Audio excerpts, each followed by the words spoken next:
আসসালামু আলাইকুম। Golden hills একাডেমির পক্ষ থেকে তোমাদেরকে স্বাগত জানাই। আজকে আমরা জীবকোষ ও টিস্যু অধ্যায়ের ৮ নম্বর ক্লাসটা করব এবং আমাদের আজকের ক্লাসের টপিক হলো নিউক্লিয়াস। চলো আমরা ক্লাসটা শুরু করি। তোমরা ইতিমধ্যে কোষের চিত্রটা দেখেছো। কোষের চিত্রের সবথেকে বড় অংশ যেটা, ধরো মনে করে এটা একটা কোষ এবং কোষের চিত্রের এই যে এই পাশে বড় একটা গোলাকার একটা অংশ, ওটা হচ্ছে নিউক্লিয়াস। এবং নিউক্লিয়াসকে কোষের মস্তিষ্ক বলা হয়। এটা তোমরা যখন এইচএসসিতে পড়বা তখন জানতে পারবে, এখন তোমাদের এটা জানার দরকার নেই। তবে নিউক্লিয়াসের একটা অপর নাম হলো, অপর নামটা একটু জানতে হবে। নিউক্লিয়াসের অপর নাম কেন্দ্রিকা। অপর নাম কেন্দ্রিকা। এটার অপর নাম কেন্দ্রিকা কারণ এটা কেন্দ্রে থাকে। কেন্দ্র মানে কি একদম মাঝখানে থাকে, বুঝতে পারছো? ওই জন্য নিউক্লিয়াস অপর নাম হচ্ছে কেন্দ্রিকা। তোমরা ইতিমধ্যে জানো আমরা এই নিউক্লিয়াস নিয়ে অনেক কাহিনী করছি। তোমরা মনে করো তো, জীবন পাঠ অধ্যায়ে যখন তোমরা পড়ছো তখন আমরা কি বলছি, যারা আদি কোষী প্রাণী তাদের এই নিউক্লিয়াসটা সুগঠিত নয়, আর যারা প্রকৃত কোষী প্রাণী তাদের এই নিউক্লিয়াসটা হচ্ছে সুগঠিত। বুঝতে পারছো? ওকে, নিউক্লিয়াসের সংজ্ঞাটা ইম্পর্টেন্ট, কারণ অনেক সময় ক নম্বরে আসে নিউক্লিয়াস কাকে বলে। সংজ্ঞাটা হলো, জীবকোষের প্রোটোপ্লাজমে অবস্থিত ক্রোমোজোম বহনকারী বস্তুটি হলো নিউক্লিয়াস। চলো বিষয়টা আমি তোমাদেরকে বুঝাই। প্রোটোপ্লাজম বলতে আমরা কি বুঝি বলো তো? একটা কোষের কোষ প্রাচীর ব্যতীত যা কিছু থাকে সেটাই হচ্ছে প্রোটোপ্লাজম। আর কোষ প্রাচীর ব্যতীত নিউক্লিয়াস হতো তাহলে প্রোটোপ্লাজমেরই অংশ, তাই না?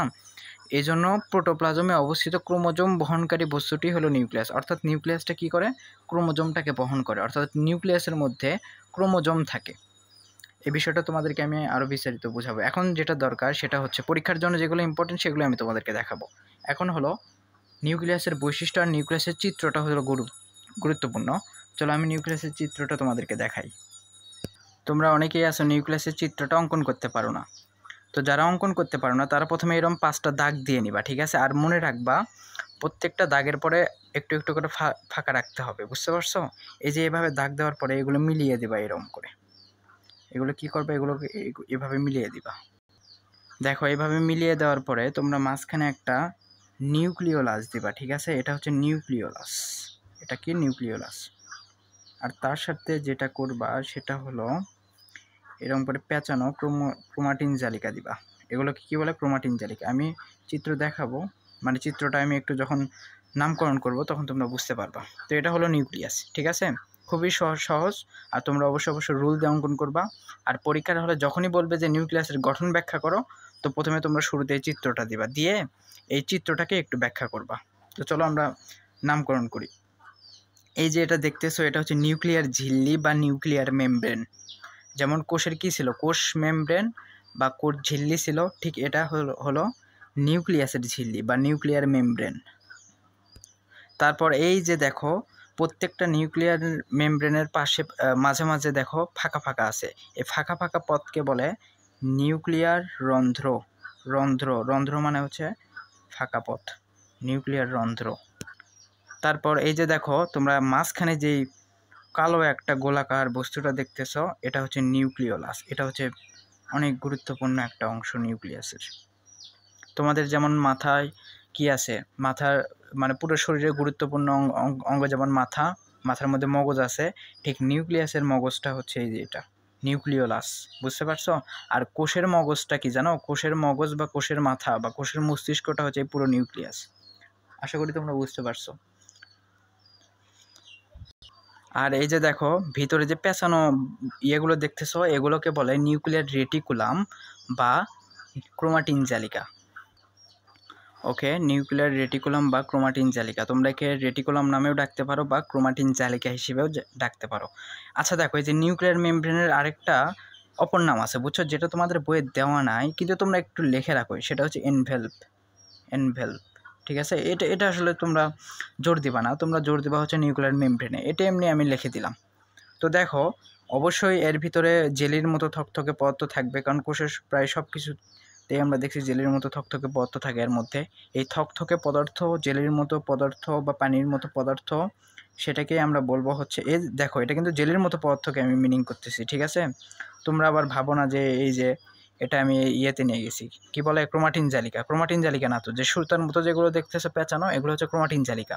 আর ভিতরে যে জেলির মতো যে পদার্থ থাকবে সেটা হচ্ছে নিউক্লিওপ্লাজম। শব্দগুলো একটু কঠিন, তবে তোমরা বাড়িতে প্রতিদিন চেষ্টা করলে মনে মনে রাখতে পারবা। তবে তোমাদের উচিত নিয়মিত চিত্রটাকে প্র্যাকটিস করা।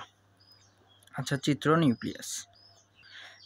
আচ্ছা, এখন আমরা বৈশিষ্ট্য পড়ব। দেখো, একটা কথা বলি, তোমাদের কাছে বইয়ে বৈশিষ্ট্য যেভাবে দেওয়া থাকে ওভাবে তোমাদের কাছে কঠিন মনে হয়। আসলে সৃজনশীলে বইয়ের মতো করে লেখার দরকার নাই। তোমরা যা এখানে যে চিত্রটা অঙ্কন করলে সেটাই ধারাবাহিকভাবে তোমরা এখানে বৈশিষ্ট্যতে লিখবা, তাহলে তোমরা ফুল মার্ক পাবা। নিজের মতো করে লেখা যায়, বুঝছো? কিন্তু মেইন যেই শব্দগুলো, আসল যে শব্দগুলো, ওই শব্দগুলো থাকতে হবে। তো চলো আমরা বৈশিষ্ট্যগুলো একে ধাপে ধাপে শুরু করি। ওকে, প্রথম বৈশিষ্ট্যটা কি দেখো তো, এই যে নিউক্লিয়াস কি আবৃত করে রাখে নিউক্লিয়ার মেমব্রেন বা এনভেলপ, বা নিউক্লিয়ার মেমব্রেন নিউক্লিয়াসকে আবৃত করে রাখে। এটা তো খুবই সহজ একটা বিষয় ছিল। আরেকটা কি, যে মেমব্রেনের ফাঁকে ফাঁকে নিউক্লিয়ার রন্ধ্র থাকে। ওকে, চলো আমরা প্রথম বৈশিষ্ট্যটা লিখি, একটা লাইনে লিখবো দুইটা। ওকে, দেখো আমি প্রথম বৈশিষ্ট্যটা লিখেছি, পুরো নিউক্লিয়াস মেমব্রেন দ্বারা আবৃত থাকে। এই যে পুরো নিউক্লিয়াস মেমব্রেন দ্বারা আবৃত থাকে। এই যে এখানে একটু লিখবা দুইটা মেমব্রেন, ঠিক আছে? এখানে লিখবা দুইটা কথাটা একটু লিখবা, বাদ পড়ছে। দুইটা মেমব্রেনের মাঝে ফাঁকা অংশকে নিউক্লিয়ার রন্ধ্র বলে। এই যে দেখো, এটা একটা মেমব্রেন, এটা একটা মেমব্রেন, এর মাঝে ফাঁকা অংশটাকে কি বলে? নিউক্লিয়ার রন্ধ্র। এবার চলো 2 নম্বর বৈশিষ্ট্য। 2 নম্বর বৈশিষ্ট্যতে আমি লিখেছি, নিউক্লিয়াসের ভিতরে জেলির মতো পদার্থকে নিউক্লিওপ্লাজম বলে। আর এটা তো খুবই সহজ, এই দেখো নিউক্লিওপ্লাজম, এই যে এর ভিতরে কি জেলির মতো যে পদার্থটা থাকে ওটাই হচ্ছে নিউক্লিওপ্লাজম। এবার চলো 3 নম্বর বৈশিষ্ট্যটা একটু লিখি।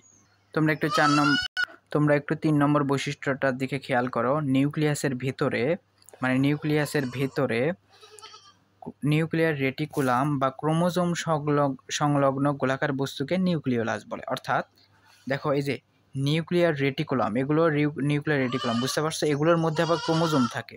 সেই ক্রোমোজোমের সাথে এই যে মনে করো নিউক্লিওলাসটা লেগে থাকে, বুঝতে পারছো? ওই জন্য এটাকে কি বলেছি আমরা? নিউক্লিয়াসের ভেতরে নিউক্লিয়ার রেটিকুলাম বা ক্রোমোজোম সংলগ্ন গোলাকার বস্তুকে নিউক্লিওলাস বলে। এটা কিন্তু ক নম্বরে আসে, ঠিক আছে? এটা ক নম্বরে আসবে, এটাও ক নম্বরে আসতে পারে, যে নিউক্লিয়াসের ভেতরে জেলির মতো পদার্থকে নিউক্লিওপ্লাজম বলে। নিউক্লিওপ্লাজম কি বা নিউক্লিওলাস কি, এগুলো আসতে পারে। এবার চলো 4 নম্বর বৈশিষ্ট্যটা লিখি। 4 নম্বর বৈশিষ্ট্যটা একটু খেয়াল করো। এর ভিতরে পেঁচানো সুতার মতো ক্রোমাটিন জালিকা বা নিউক্লিয়ার রেটিকুলাম থাকে, যা কোষ বিভাজনের সময় খাটো ও মোটা হয়ে ক্রোমোজোমে পরিণত হয়। অর্থাৎ এই যে দেখো, এই নিউক্লিয়াসের মধ্যে যে পেঁচানো সুতার মতো দেখতেছো, এগুলোকে নিউক্লিয়ার রেটিকুলাম বা ক্রোমাটিন জালিকা বলে, বুঝতে পারছো? যখন কোষ বিভাজন হয়, কোষ বিভাজন কি সেটা তোমরা পরের অধ্যায়ে জানবা। কোষ বিভাজনটা এগুলো মনে করো ভেঙে ভেঙে টুকরো টুকরো, ছোট ছোট টুকরো টুকরো হয়ে, মানে একটা অংশ, এই সুতাগুলো ছিঁড়ে ছিঁড়ে যায়, বুঝতে পারছো? ছোট, মানে সুতাকে কাটলে যেমন ছোট ছোট টুকরো টুকরো করে যায়, ওই রকম অবস্থাতে খাটো মোটা হয়ে এগুলো এক একটা ক্রোমোজোমে পরিণত হয়, ঠিক আছে? এই 4টা তোমরা লিখতে পারো বৈশিষ্ট্যতে, কিন্তু বইয়ে কিন্তু বিস্তারিত দেওয়া আছে এবং কথাগুলো পেঁচিয়ে পেঁচিয়ে লেখা আছে। তোমাদের জন্য ভালো হবে এই পরীক্ষার হলে এই 4টা লেখা এবং বইটাকে রিডিং পড়া। এবার চলো আমরা একটু এই নিউক্লিয়াসের কাজগুলো একটু দেখি। দেখো, আমি নিউক্লিয়াসের কাজগুলো এখানে লিখেছি। প্রথমত 1 নম্বর কাজটা হচ্ছে, নিউক্লিয়াসে বংশগতির বৈশিষ্ট্য নিহিত থাকে। এটা একটু তোমরা একটু মুখস্থ করবা, কারণ নিউক্লিয়াসের মধ্যে ক্রোমোজোম থাকে, সেটা তোমরা জানো। আর ক্রোমোজোমের কাজ হচ্ছে বংশগতিতে ভূমিকা রাখা, বুঝতে পারছো? 2 নম্বর কাজ হচ্ছে, নিউক্লিয়ার রন্ধ্রপথে সাইটোপ্লাজম ও নিউক্লিয়াসের মধ্যে বস্তু চলাচল করে। এই বিষয়টা যে দেখো, তোমাদেরকে আমি একটু দেখাই। এই যে নিউক্লিয়ার যে রন্ধ্রটা আছে, এই যে নিউক্লিয়ার রন্ধ্রগুলো আছে, এগুলোর মধ্য থেকে, আচ্ছা একটা কথা বলি শোনো, সেটা হচ্ছে, এই যে পুরো একটা কোষ, এই কোষটা আসলে, কোষের মধ্যেই তো নিউক্লিয়াস থাকে। আর কোষ প্রাচীর ব্যতীত এবং নিউক্লিয়াস ব্যতীত যা কিছু থাকে সেটাই তো হলো সাইটোপ্লাজম। মানে বিভিন্ন অঙ্গাণুগুলো হচ্ছে সাইটোপ্লাজম। অর্থাৎ সাইটোপ্লাজমের মাঝখানে থাকে হচ্ছে নিউক্লিয়াস। তার মানে কি, নিউক্লিয়াস থেকে এই যে দেখো ফাঁকা জায়গা বা রন্ধ্রপথ, এই পথ দিয়ে বিভিন্ন বস্তু চলাচল করবে। মনে করো পানি বা খনিজ লবণ, এগুলো চলাচল করবে। আবার সাইটোপ্লাজম থেকে বিভিন্ন বস্তু, পানি বা খনিজ লবণ, এগুলো হচ্ছে প্রবেশ করবে, বুঝতে পারছো? ওটাই আমি এখানে লিখেছি। চলো 4 নম্বরটা একটু দেখি, 3 নম্বরটা একটু দেখি। নিউক্লিয়াসের ক্রোমোজোম, তোমরা ইতিমধ্যে জানো নিউক্লিয়াসের মধ্যে যে নিউক্লিয়ার রেটিকুলাম বা ক্রোমাটিন জালিকা থাকে, সেগুলো কোষ বিভাজনের সময় নিউক্লিয়াসের মধ্যে কিসে পরিণত হয়? ক্রোমোজোমে পরিণত হয়। নিউক্লিয়াসের ক্রোমোজোম বংশ পরম্পরায় ভূমিকা রাখে, কারণ ক্রোমোজোমের মধ্যে জিন থাকে। কী থাকে বলো তো? জিন কোথায় থাকে? ক্রোমোজোমের মধ্যে, অর্থাৎ নিউক্লিয়াসের মধ্যে জিন থাকে। জিন বংশগতির গুণাবলী বহন করে। জিন কি? জিন হচ্ছে এই যে, যেমন ধরো অনেক সময় দেখবা, খেয়াল করবা, সন্তান সবসময় বাবা এবং অথবা মায়ের মতো হয়, অথবা বাবা মা উভয়ের মতোই হয়। কারণ সন্তানের জিনটা কোথা থেকে আসে জানো? বাবা মার শরীর থেকে সন্তানের জিন আসে। বুঝতে পারছো? ক্রোমোজোমের মাধ্যমে আসে। এটা তোমাদেরকে অত বেশি এখন এই অধ্যায়ে বোঝা লাগবে না, তোমরা শুধু এতটুকু মুখস্থ করবা, এই কাজটুকু, ঠিক আছে? এই কাজটুকু যদি কাজ অথবা গুরুত্ব, ঠিক আছে? অনেক সময় পরীক্ষাতে বলে যে নিউক্লিয়াসের গুরুত্ব ব্যাখ্যা করো অথবা নিউক্লিয়াসের কাজ লেখো, ঠিক আছে?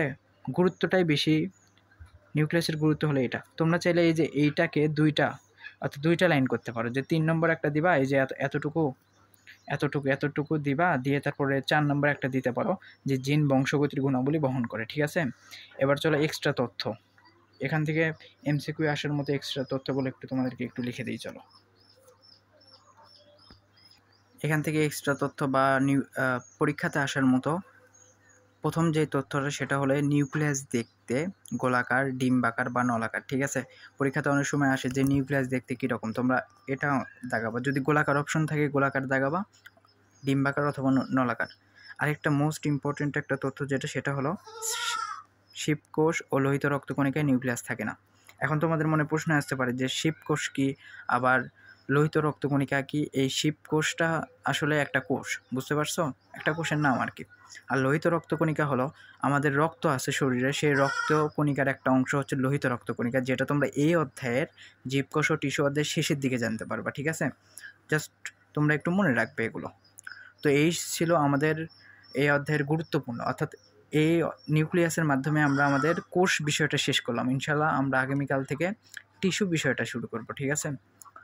তো তোমরা আগামী ক্লাসের জন্য অপেক্ষা করো। আর তোমাদের এই কোর্স থেকে সৃজনশীল আসে আসলে 3টা জায়গা থেকে। কোন কোন জায়গা বলো তো? কোষ টপিক থেকে। প্রথম টপিক যেটা, সেটা হচ্ছে মাইটোকন্ড্রিয়া, দ্বিতীয়টা হচ্ছে প্লাস্টিড, তৃতীয়টা হচ্ছে নিউক্লিয়াস। বিশ্বাস করো, এর বাইরে হতে আর কোথা থেকেও আসে না, প্রশ্ন আসে না। তোমাদেরকে কী পড়তে হবে? মাইটোকন্ড্রিয়ার গঠন এবং কাজ এবং চিত্র, এবং ক্লোরোপ্লাস্টের চিত্রটা জানতে হবে। মানে প্লাস্টিড যখন পড়বা তোমরা, সেখানে অবশ্যই ক্লোরোপ্লাস্টের চিত্র লাগবে, ক্লোরোপ্লাস্টের ব্যাখ্যা লাগবে, ঠিক আছে?